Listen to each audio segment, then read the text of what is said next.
마태복음 7장 12절에 보면 그러므로 무엇이든지 남에게 대접을 받고자 하는 대로 너희도 남을 대접하라. 이것이 율법이요 선지자니라 라고 기록되어 있는데 이것을 두 글자로 축약하면 거룩이라고 할 수 있습니다. 그리고 구원은 거룩한 자에게 주어지는 하나님의 은혜의 사건인 줄 믿습니다. 아멘. 마태복음 22장과 누가복음 10장에는 한 율법사가 나옵니다. 그런데 이들은 각각 다른 질문들을 하고 있는 것을 보게 됩니다. 마태복음의 율법사는 예수님을 시험하려고 와서 율법 중에 어느 계명이 큽니까? 라고 물었고 누가복음의 율법사도 예수님을 시험하려고 와서 무엇을 하여야 영생을 얻을 수 있습니까? 라고 묻고 있습니다. 이 율법 중에 어느 계명이 크냐 또는 무엇을 하여야 영생을 얻을 수 있냐라는 것은 그냥 문자대로 보면 각각 다른 질문처럼 보이는데 연관성이 있습니다. 오늘 말씀을 통해서 이 마태복음 22장과 누가복음 10장에 등장한 율법사들의 질문 각기 다르지만 어떻게 연관성이 있는지를 함께 알아보려고 합니다. 먼저 마태복음 22장 34절에서 40절 말씀을 봉독하겠습니다. 예수께서 사두개인들로 대답할 수 없게 하셨다 함을 바리새인들이 듣고 모였는데 그 중에 한 율법사가 예수를 시험하여 묻되 선생님 율법 중에서 어느 계명이 크니까? 예수께서 이르시되 네 마음을 다하고 목숨을 다하고 뜻을 다하여 주 너의 하나님을 사랑하라 하셨으니 이것이 크고 첫째 되는 계명이요 둘째도 그와 같으니 네 이웃을 네 자신같이 사랑하라 하셨으니 이 두 계명이 온 율법과 선지자의 강령이니라. 아멘. 율법사는 왜 예수님을 시험하려고 와서 어떤 계명이 큽니까? 라고 물었을까요? 그렇게 물은 데는 이유가 있죠. 이는 예수님 당시 바리새인과 율법학자들이 어떤 계명은 크고 어떤 계명은 작다라고 가르쳤기 때문인데 그러면 또 이것도 이유가 있는 거죠. 왜 율법학자와 바리새인들은 어떤 계명은 크고 어떤 계명은 작다라고 가르쳤을까? 그 배경을 간략하게 살펴보겠습니다. 헬라 제국은 알렉산더 대왕 이후에 4개로 분할돼요. 그 중에서 시리아, 터키 그리고 유대 지역을 다스리던 왕조를 셀루쿠스 왕조라고 부르는데 이 셀루쿠스 왕조 중에서 안티오쿠스 4세라는 사람이 있습니다. 이 사람은 유대 지역을 헬라화하려는데 혈안이 되어 있던 그런 왕이에요. 그래서 종교적이고 정치적으로 많은 압박과 악행을 저질렀는데 그 중에서 가장 위력을 발휘한 것은 종교적인 탄압이 아니라 오히려 문화 전략이었던 것을 우리가 알 수가 있습니다. 즉 안티오쿠스 4세는 안식일마다 연극을 상영하게 했고 특히 레슬링 또 마차 경주 등 운동 경기를 하게 했는데 이로 인해서 많은 유대 젊은이들이 안식일을 범하게 됐습니다. 그래서 유대 사회가 난리가 난 거죠. 그래서 이 문제를 어떻게 해결할까를 두고 바리새인과 율법학자들이 머리를 맞대고 방법을 찾아냈는데 그것이 율법을 조항으로 만들어 지키게 하는 것. 우리는 이것을 유대교 율법이다라고 구분해서 말을 하고 있습니다. 바리새인 서기관과 율법학자들은 율법 중에서 특히 안식일법, 할례법, 정결례법을 강화했는데 그 중에서도 가장 큰 계명으로 안식일법을 삼았어요. 그래서 안식일을 지키면 모든 율법을 다 지켰다라고 인정을 했습니다. 이런 극단의 조치로 유대인들은 유대인이라는 정체성과 유대교 신앙을 지켜낼 수 있었는데 이것을 역사의 기적이다라고 말해도 과언이 아닙니다. 다시 말해서 서기관과 율법학자들은 율법 중에 안식일법이 가장 큰 계명이라고 가르쳤고 그렇기 때문에 율법사가 예수님에게 와서 시험하려고 어떤 계명이 가장 큰 계명입니까? 라고 물었던 거예요. 예수님은 이에 대해서 신명기 6장의 말씀으로 대답해 주셨는데 요약하면 하나님을 사랑하라. 그리고 하나님을 사랑하는 구체적인 증거로 자녀들에게 부지런히 말씀을 가르쳐 지키게 하라 라고 예수님께서 말씀해 주고 계신 것을 볼 수가 있습니다. 아멘. 마태복음 5장 17절에서 19절 말씀을 보면 예수님은 내가 율법이나 선지자를 폐하러 온 줄로 생각하지 말라. 폐하러 온 것이 아니요 완전하게 하려 오셨다 이렇게 말씀합니다. 그러면서 내가 너에게 이르노니 천지가 없어지기 전에는 율법의 1.1획도 결코 없어지지 아니하고 다 이르리라. 그러므로 누구든지 이 계명 중에 지극히 작은 것 하나라도 버리고 또 그같이 사람을 가르치는 자는 천국에서 지극히 작다 일컬음을 받을 것이요 누구든지 이를 행하며 가르치는 자는 천국에서 크다 일컬음을 받으리라. 말씀하심으로 바리새인과 서기관과 율법학자들의 잘못된 율법 이해에 대해서 바르게 고쳐주고 계신 것을 볼 수가 있습니다. 율법의 1.1획도 없어지지 않고 다 이르리라. 이건 예수님의 육성입니다. 아멘. 반복하지만 서기관과 율법학자들은 율법 중에서 안식일법을 가장 큰 계명이라고 가르쳤고 그리고 할례법과 정결례법을 가장 중요한 계명이라고 가르쳤습니다. 그래서 예수님이 이들을 향해서 계명 중에 어느 것을 작다 어느 것을 크다라고 가르치는 자 또는 그 율법 중에 어느 것 하나라도 폐하는 자는 천국에서 지극히 작다라는 일컬음을 받을 것이다 이렇게 말씀하셔요. 그리고 또 뒤집으면 서기관과 율법학자들은 자기들이 또는 안식일을 지키는 자들은 천국에서 큰 자라고 일컬음 받을 것이라고 가르쳤기 때문에 예수님은 아니다. 모든 율법, 모든 십계명을 다 지켜야 천국에서 큰 자라고 일컬음을 받게 될 거다. 이렇게 말씀을 하고 계신 겁니다. 한 시대에 맞는 것이었다고 해서 다른 시대에도 맞는다고 생각하는 것은 잘못된 생각이죠. 많은 오류를 빚게 됩니다. 온고지신을 해야 돼요. 즉 시대가 바뀌고 상황이 바뀌면 옛것 그대로 지키는 것이 아니라 바뀐 시대와 상황에 맞게 재해석해서 그것을 지키도록 가르쳐야 한다라는 겁니다. 유대교 율법은 율법을 조항으로 만든 이 유대교 율법은 헬라화를 막아내기 위한 극약 처방이었다라는 겁니다. 극약 처방이었다라는 거예요. 극약 처방은 말 그대로 극약 처방이에요. 한 번 아니면 두 번으로 끝나는 거지 계속해서 그 극약을 처방을 할 수가 없습니다. 문제가 해결됐을 때에는 극약 처방을 더 이상 해서는 안 되고 새로운 처방을 내려야 돼요.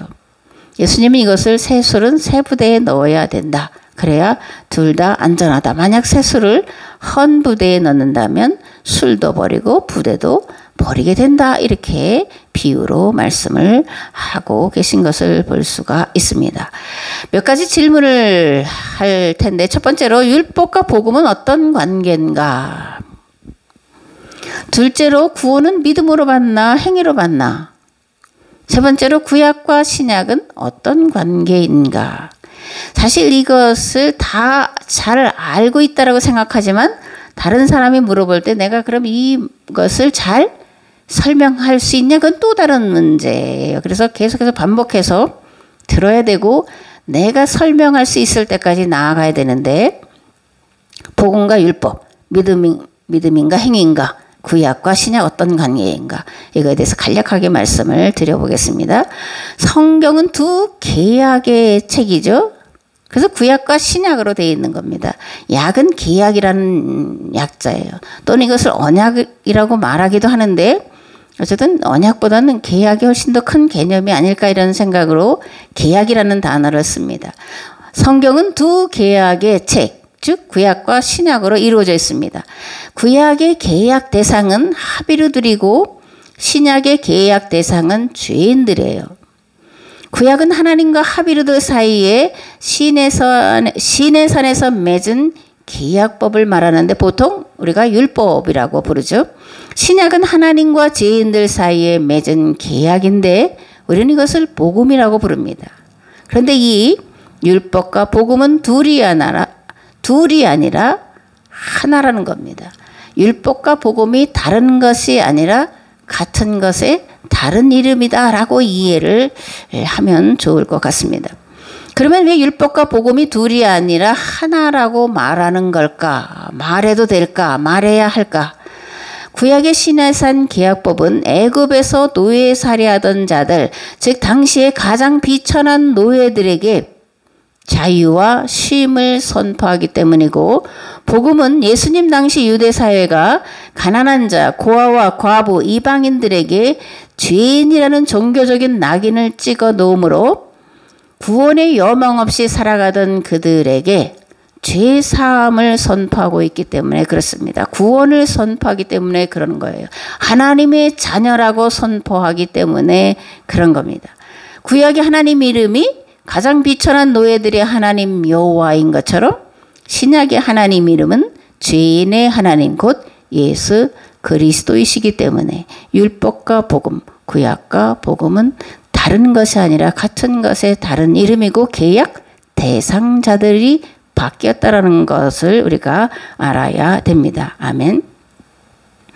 이런 이해를 하려면 어쨌든 성경 전체 또는 역사 전체 이런 것들을 이해해야 되는데, 또 그보다 먼저 예수님을 2번 만나야 됩니다. 여러분들은 여러 번 들어보셔서 이 말이 뭔지 아실 텐데, 예수님을 2번 만나야 돼요. 한 번만 만나서는 안 됩니다. 부족해요. 완전하지가 않습니다.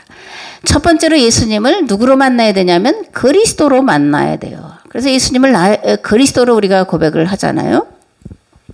예수님을 나의 죄를 대속하기 위해서 십자가에서 죽으셨다가 부활하신 대속의 주님으로 우리가 첫 번째 만나요. 그렇게 만나는 것을 회심이라고 하는 겁니다. 회심하게 되면 예수님이 내 죄를 대신해서 죽으신 대속의 주님이시라는 것이 믿게 되죠. 그리고 예수님이 부활하셨다는 것이 믿게 돼요. 믿어지게 됩니다. 그리고 죄를 용서받았다고 하는 사죄의 확신이 생겨요. 그러면 신앙생활에 열심을 내게 되죠. 기도하고 봉사하고 선교에 열정을 가지게 되고 참여하게 됩니다. 이러한 예수님을 그리스도로 만날 수 있는 것은 공간복음서예요. 공간복음서는 예수님을 우리를 죄와 사망의 권세에서 건져내신 대속의 주 예수 그리스도로 소개하고 있기 때문에 그렇습니다. 아멘. 두 번째로 예수님을 다시 만나야 되는데 누구로 만나야 되냐면 하나님으로 다시 만나야 됩니다.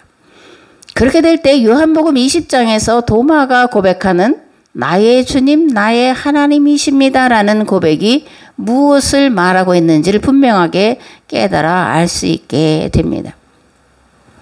요한복음에서 만나는 예수님은 그리스도를 넘어 창조주 하나님이세요. 그래서 요한복음 1장 1절에 태초에 말씀이 있었다. 이 말씀이 하나님과 함께 계셨으니 이 말씀이 곧 하나님이시다. 이렇게 말씀을 하는데 이것을 이제 로고스 기독론이라고 이렇게 말합니다. 로고스는 모든 만물의 창조, 이치와 원리 또는 이성이라는 다양한 뜻을 품고 있는데 예수님이 모든 세상을 창조하신 만물의 이치와 원리로 계시는 분이다라고 소개를 하고 있습니다. 그렇다면 예수님을 하나님으로 다시 만나게 되면 어떤 일이 일어날까? 관계의 회복이 일어나고 관계의 대상이 확장됩니다. 나와 내 가족에게로만 집중되었던 관심이 세계로 만물로 확장돼요. 세계와 더불어 함께 평화롭고 자유롭게 살아가기를 꿈꾸고 그 일을 이루기에 평생을 헌신하게 됩니다. 예수님께서 오셔서 내 죄를 속량하시기 위해 대신 십자가를 지시고 죽으셨던 것처럼 나도 이 세대와 세상 만물의 회복을 위해 대신 대속의 길을 가려고 하게 됩니다. 아멘. 또한 구약과 신약, 복음과 율법, 믿음과 행함이 둘이 아니라 다른 것이 아니라 하나라는 것을 깨달아 알게 돼요. 그리고 이 세상을 구원하는 일이 내가 존재해야 되는 이유와 목적이라는 것을 깨닫게 되고 그 일을 이루기 위해서 평생을 헌신하는 자가 됩니다. 2023년 여러분들이 그리스도이신 예수님을 하나님으로 다시 경험하는 복이 임하기를 우리 주 예수 그리스도의 이름으로 축복합니다. 아멘. 에베소서 4장에는 이렇게 말씀합니다. 오직 사랑 안에서 참된 것을 하여 범사에 그에게까지 자랄지라. 그는 머리니 곧 그리스도라. 그에게서 온 몸이 각 마디를 통하여 도움을 받음으로 연결되고 결합되어 각 지체의 분량대로 역사하여 그 몸을 자라게 하며 사랑 안에서 스스로 세우느니라. 아멘. 사랑 안에서 우리는 범사의 예수 그리스도에게까지 자라야 되는데 예수 그리스도는 모든 만물의 죄를 대속하기 위해서 죽으셨다가 부활하신 분이시고 우리를 그 일을 대행할 자로 부르셨다라는 것이 에베소서에서 사도 바울이 교회와 하나님과의 관계에 대해서 말씀하고 있는 그런 말씀입니다. 아멘. 우리가 이제 성경을 이해할 때 이 착각하는 것이 있고 오해하는 것이 있는데 율법에 대한 거예요. 앞에서도 여러 가지 이제 하나가 아니고 둘이라고 생각했던 것이 둘이 아니라 하나라고 이렇게 이제 말씀을 드렸는데 율법에 대한 이해도 우리가 바르게 해야 사도 바울이 특별히 말하고 있는 그 율법이 아니고 믿음이다라고 하는 것이 무엇을 말하는 것인지를 이제 바르게 이해를 할 수가 있습니다. 두 율법이 있다 그거예요. 첫 번째 모세가 시내산에서 하나님으로부터 두 율법이 있습니다. 첫 번째 모세가 시내산에서 하나님으로부터 받은 계약법을 뜻하는 율법 있고 두 번째로 조항으로 만들어진 유대교 율법이 있어요. 같은 율법이라고 말하지만 그 문자적으로는 다른 게 아니에요. 같지만 그 내용에서 다르다 그런 겁니다. 신약에서 사도 바울이 구원은 행위로가 아니라 믿음으로 받는다라고 할 때에 그 행위는 무슨 행위를 말하냐면 유대교 율법을 말하는 거예요. 다시 말해서 사도 바울이 구원은 행위로 받는 것이 아니라 믿음으로 받는다라고 하는 것은 당시 바리새인 서기관과 율법학자들이 유대교 율법 조항을 지키는 것을 의라고 가르쳤고 그중에 특별히 안식일법을 39가지 지금은 300 몇십 가지라고 하는데 그것들을 조항 그대로 문자대로 지키는 것을 의다 율법을 다 지켰다라고 가르쳤고 반대로 가난해서 병들어서 여러 가지 또한 힘든 상황으로 인해서 안식일을 지키지 못하는 자들을 율법을 모르는 자 율법을 지키지 않는 자, 즉 죄인이라는 종교적인 낙인을 찍어 놓고 있었기 때문에 이러한 유대교 율법을 지키는 행위로는 구원을 받을 수 없다라고 말하는 것을 우리가 알아야 됩니다. 우리는 너무나 이분법에 익숙해요. 율법이냐 복음이냐 믿음이냐 행위냐 구약이냐 신약이냐 뭐 여호와냐 예수님이냐 뭐 이렇게 이제 둘로 나누어서 생각을 자꾸 하는데 둘이 아니라 하나라는 겁니다. 동전의 앞뒷면이 다 있어야 지폐의 앞뒷면이 다 있어야 화폐의 가치가 있는 것처럼 올바른 신앙은 구원을 이뤄가는 그런 것은 믿음과 행위가 한 짝이 돼서 가야 된다라는 것, 율법과 복음이 하나로 가야 된다라는 것을 우리가 반드시 이해를 해야 할 줄을 믿습니다. 아멘. 누가복음 10장 25절에서 28절 말씀을 보겠습니다. 어떤 율법 교사가 일어나 예수를 시험하여 이르되 선생님 내가 무엇을 하여야 영생을 얻으리까? 예수께서 이르시되 율법에 무엇이라 기록되었으며 네가 어떻게 읽느냐? 대답하여 이르되 네 마음을 다하며 목숨을 다하며 힘을 다하며 뜻을 다하여 주 너의 하나님을 사랑하고 또한 내 이웃을 내 자신같이 사랑하라 하였나이다. 예수께서 이르시되 네 대답이 옳도다. 이를 행하라 그러면 살리라. 아멘. 마태복음에는 예수님이 신명기 6장의 말씀을 가지고 율법사에게 대답을 하셨다고 기록되어 있는데 이 누가복음에는 예수님이 신명기를 가지고 이 율법사에게 대답을 해 주셨다고 말씀을 하고 있습니다. 그러면서 행하라 그러면 살리라 이렇게 이제 말씀을 하고 계신 겁니다. 한 율법학자가 예수님을 시험하려고 와서 무엇을 하여야 영생을 얻을 수 있습니까? 라고 물었다라는 거예요. 이 율법학자가 무엇을 하여야 영생을 얻을 수 있다라는 걸 몰라서 묻는 거냐? 시험하려고 했다라는 겁니다. 그러니까 예수님은 율법에 무엇이라고 기록되어 있냐? 이렇게 물으시는 거예요. 그러니까 율법학자가 신명기 6장으로 대답을 합니다. 그 말에 예수님은 율법을 행하라. 그러면 살리라라고 대답을 해 주셨다라는 거죠. 신명기 6장 1절에서 9절 말씀을 보면 이렇게 기록되어 있습니다. 이는 곧 너희 하나님 여호와께서 너희에게 가르치라고 명하신 명령과 규례와 법도라. 너희가 건너가서 차지할 땅에서 행할 것이니 곧 너와 네 아들과 네 손자들이 평생에 네 하나님 여호와를 경외하며 내가 너에게 명한 그 모든 규례와 명령을 지키게 하기 위한 것이며 또 네 나를 장구하게 하기 위한 것이라. 이스라엘아 듣고 삼가 그것을 행하라. 그리하면 네가 복을 받고 네 조상들의 하나님 여호와께서 네게 허락하신 같이 젖과 꿀이 흐르는 땅에서 네가 크게 번성하리라. 이스라엘아 들으라. 우리 하나님 여호와는 오직 유일한 여호와시니 너는 마음을 다하고 뜻을 다하고 힘을 다하여 네 하나님 여호와를 사랑하라. 오늘 내가 네게 명하는 이 말씀을 너는 마음에 새기고 네 자녀에게 부지런히 가르치며 집에 앉았을 때든지 길을 갈 때든지 누워 있을 때든지 일어날 때든지 이 말씀을 강론할 것이며 너는 또 그것을 내 손목에 메어 기호를 삼으며 네 미간에 붙여 표로 삼고 또 네 집 문설주와 바깥문에 기록할지니라. 아멘. 요 이스라엘아 들으라 요 말씀 새겨라. 뭐 마음에 새기고 손목에 새기고 이것을 다른 말로 하면 마음에 할례를 받아라. 마음에 신비에 새겨라. 이런 말로 표현을 할 수도 있습니다. 예수님은 믿음으로만 구원받는다라고 하신 적이 없어요.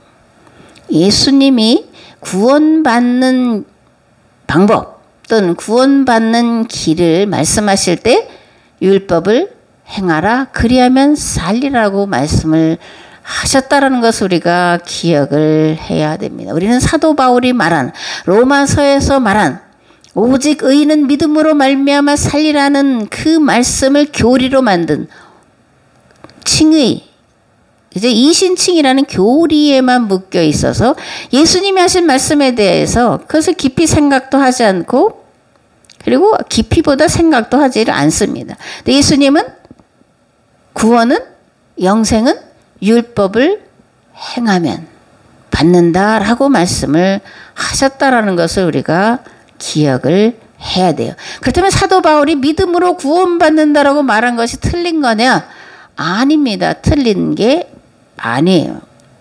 앞에도 말했지만 사도 바울이 율법의 행위로가 아니라 믿음으로 구원받는다라고 말하는 것은 바리새인, 서기관, 율법학자들이 유대교 율법 조항을 지키면 의로워지고 곧 구원받는다고 말한 그것에 대해서 시정해주고 있는 그런 말씀이라는 겁니다. 믿음과 행위는 둘로 나눌 수 있는 게 아니에요. 믿음과 행함은 동전의 앞뒷면과 같다. 동전에 앞만 있고 뒤가 있으면 동전의 가치가 없다. 그죠? 지폐에 앞면만 있고 뒷면이 없다면 그것도 화폐로서 가치를 상실하게 되고 종이 조각에 불과하고 금속 덩어리에 불과하다라는 것을 우리가 아는데 마찬가지로 우리가 구원에 이르려면 믿음과 행함이 하나가 돼서 나아가야 된다라는 겁니다. 율법과 복음이 다른 것이 아니라 율법과 복음이 같은 것을 시대와 상황에 맞게 다르게 설명하는데 다르게지 틀리게가 아니고 그 다르게라는 건 잘못 해석되어 온 것을 따라 지켰던 것을 본래대로 돌이키는 것, 그것을 재석이다라는 말로 표현을 하고 있다라는 것을 이해를 해야 됩니다. 예수님께서 제시하신 구원받는 길 뭐라고 말씀을 드렸죠? 믿음이 아니라 계명을 지키는 거다. 근데 이 말씀은 특별히 이제 누가복음에 이 어떻게 해야 또는 무엇을 해야 구원을 받을 수 있습니까? 영생을 얻을 수 있습니까? 라는 말씀이 여러 번 이제 나오는데 특별히 누가복음 18장과 19장에서 찾아볼 수가 있습니다. 누가복음 18장에는 어떤 관리가 물어 이르되 여기도 선한 선생님 내가 무엇을 하여 영생을 얻을 수 있습니까? 라고 영생 얻는 방법에 대해서 묻고 있습니다. 근데 이 어떤 관리는 예수님을 시험하려고 온 건 아니에요. 어쨌든 어떤 관리가 물어 이르되 선한 선생님이여 내가 무엇을 하여야 영생을 얻으리까? 예수께서 이르시되 네가 어째여 나를 선하다 일컫느냐? 하나님 한 분 외에는 선한 이가 없느니라. 네가 계명을 안 하니 간음하지 말라, 살인하지 말라, 도둑질하지 말라, 거짓 증거하지 말라, 네 부모를 공경하였느니라. 그 다음에 이제 내가 이것들을 다 지켰습니다. 그런데 뭐가 더 부족합니다. 부족합니까? 이런 이야기들이 쭉 나오는데 누가복음 18장을 읽어보시면 됩니다. 누가복음 19장 1절 10절 말씀을 보겠습니다. 예수께서 여리고로 들어가 지나가시다가 삭개오라 이름하는 자가 있으니 세리장이요 또한 부자라. 그가 예수께서 어떠한 사람인가요 보고자 하되 키가 작고 사람이 많아 할 수 없어 앞으로 달려가서 보기 위하여 돌무화과 나무에 올라가니 이는 예수께서 그리로 지나가시게 되미로라. 예수께서 그것에 이르사 쳐다보시고 이르시되 삭개오야 속히 내려오라. 내가 오늘 네 집에 유하여야 하겠다 하시니 급히 내려와 즐거하며 영접하거늘 무사람들이 보고 수군거려 이르되 저가 죄인의 집에 유하러 들어갔도다 하더라. 삭개오가 서서 주께 여짜오되 주여 보시옵소서 내 소유의 절반을 가난한 자들에게 주겠사오며 만일 누구의 것을 속여 빼앗은 일이 있으면 네 갑절이나 갚겠나이다. 예수께서 이르시되 오늘 구원이 이 집에 이르렀으니 이 사람도 아브라함의 자손이미로다. 인자가 온 것은 잃어버린 자를 찾아 구원하려 함이니라. 아멘. 18장에는 어떤 관리가 와서 내가 무엇을 하여 영생을 얻을 수 있습니까? 그러니까 계명을 지켜라 이렇게 이제 말씀을 하셨는데 19장에는 구원받은 자의 모델을 소개를 하고 있어요. 그 구원받은 자의 모델이 누구냐면 세리장 삭개오예요. 세리장 삭개오는 그 당시 사실 매국노죠. 매국노라고 손가락질 당하던 자예요. 돈도 많고 권세도 있었지만 같은 동족들에게는 상종 못할 자, 죄인, 구원받지 못할 자, 매국노. 우리로 말하면 친일파. 뭐 이렇게 이제 손가락질 당하던 그런 자였습니다. 그런데 예수님은 구원받은 자의 모델로 이 세리장 삭개오를 소개하고 있다라는 거예요. 이 세리장 삭개오가 예수님이 자기 집으로 가신다고 하자 얼른 이제 우리말로 옛날에는 뽕나무라 그랬는데 이제 돌무화과 나무예요. 돌무화과 나무에 올라가서 이렇게 비추기 보고 있다가 내려와서 앞서가면서 즐거워하고 기뻐하며 예수님을 자기 집으로 초대를 하죠. 그리고 나서 삭개오가 하는 말이 있습니다. 내 재산의 절반을 가난한 자들에게 나누어 주겠습니다. 내가 남의 것을 강제로 빼앗은 것이 있다면 4배나 갚겠습니다. 이렇게 이제 신명기에 기록된 그런 말씀을 가지고 예수님에게 먼저 고백을 하는 거예요. 그러자 예수님이 이도 아브라함의 자손이다. 아브라함의 자손이라는 건요, 구원받았다라는 선언이에요. 누구도 세리장이 구원받을 수 있다라고 생각한 자는 유대 사회에 한 사람도 없었어요. 그런데 예수님이 아니야, 이도 아브라함의 자손이야.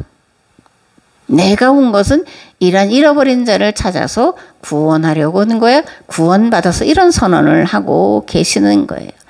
이 세리장 삭개오가 내 재산의 절반 또는 토색한 것이 있으면 4배를 갚겠다라고 말한 것은 희년을 실현하겠습니다라는 고백이에요. 이러보건대 구원은 계명을 지켜 행함으로 받는 것이요. 그 계명이 요청하는 것의 핵심은 희년 실현에 있다라는 것을 우리가 알 수가 있습니다. 희년 실현, 최고의 가치, 최고의 사상, 희년. 이에요. 그죠? 성경이 제시하는 건 희년인데 이 희년을 누가 그리고 어떻게 실현할 수 있냐 그겁니다. 율법이 요청하는 바가 무엇인지를 바르게 깨달아 안자라야 가능한 일이에요. 예수님을 그리스도로 만난 것만이 아니라 넘어서서 하나님으로 만난 자가, 하나님으로 다시 경험한 자가 이 율법과 복음이 요청하는 바 희년을 실현할 수가 있는 겁니다. 희년보다 더 큰 가치, 더 큰 이상은 없어요. 희년이 실현된 나라를 하나님 나라 또는 거룩한 나라라고 성경은 부르고 있기 때문에 그렇습니다. 아멘. 오늘 우리가 발딛고 사는 세대는 땅이 혼돈하고 공허하며 흑암이 깊음 위에 있는 그런 세대예요. 소경 거지 바디메어처럼 어디가 살 길이냐고 울부짖는 그런 시대가 오늘 우리가 살아가고 있는 시대라는 겁니다. 조화와 질서가 깨어지고 무질서와 부조화로 인해서 모든 만물들이 신음하며 살려달라고 울부짖는 시대를 우리가 살아가고 있어요. 다만 우리가 그런 시각으로 보고 듣지 않기 때문에 안 들리고 안 보이는 것 뿐이에요. 오늘 이 세대가 모든 만물이 부조화와 부질서로 인해서 고통당하고 사망으로 나아가고 있다는 것을 보는 자, 깨닫는 자, 인식하는 자, 이해하는 자, 그들이 곧 예수님을 하나님으로 다시 경험한 자들이다 라고 말씀을 계속해서 드리고 있습니다. 무질서와 부조화의 세대를 질서와 조화의 세계로 만들어가야 할 책임이 교회에게 있습니다. 오늘 이 말씀을 듣는 우리에게 있다라는 거예요. 이러한 책임이 있다는 것을 깨달아 알 수 있는 자는 거듭 말하지만 예수님을 그리스도로만 경험한 데에서 멈춘 자가 아니라 하나님으로 다시 경험한 자들이라는 겁니다. 2023년은 예수님을 그리스도로 경험한 데서 나아가서 세상을 창조하신 하나님으로 경험하시는 예수님을 하나님으로 다시 만나는 그런 경험이 임하는 복된 해가 되기를 바랍니다. 나 자신으로만 향하던 관심이 자녀들에게 이웃에게 세상과 만물들에게 향하는 해가 되기를 바랍니다. 그리하여 뜻이 하늘에서와 같이 이 땅에서 이루어지는 그 일을 위해 선한 도구로 사용되시기를 우리 주 예수 그리스도의 이름으로 축복합니다. 아멘. 이제는 길과 진리와 생명 되신 예수 그리스도의 은혜와 아버지 하나님의 무한하시고 극진하신 사랑하심과 성령님의 감화 감동 교통 역사하심이 예수님을 그리스도를 넘어 하나님으로 다시 경험함을 통해 이 세상 만물을 살리는 자가 되기를 결단하고 돌아간 우리의 삶의 자리 위에 교회 위에 나라와 민족 위에 이제로부터 영원토록 함께 하옵시기를 간절히 축원하옵나이다. 아멘.